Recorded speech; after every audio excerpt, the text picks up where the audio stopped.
சிவகங்கை மாவட்டம் பிள்ளையார்பட்டியில் உள்ள கற்பக விநாயகர் கோவிலில் சதுர்த்தி விழா கொடியேற்றத்துடன் துவங்கியது. கூடுதல் விவரங்களை செய்தியாளர் பாபு சரவணன் வழங்க கேட்கலாம். பாபு சரவணன், வணக்கம். இது குறித்தான விவரங்கள்.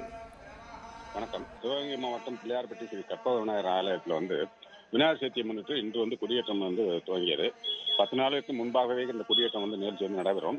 கொடிமரத்துக்கு முன்னாடி அங்குசத்தேவர், சண்டிகேஸ்வரர் அங்கே எழுந்திருக்காங்க.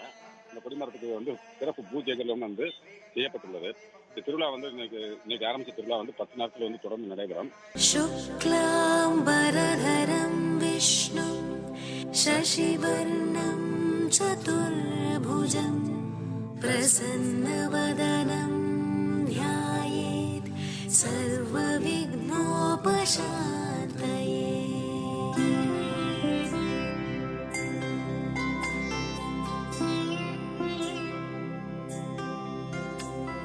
शुक्लाम्बरधरं विष्णुं शशिवर्णं चतुर्भुजं प्रसन्नवदनं ध्यायेत् सर्वविघ्नोपशान्तये।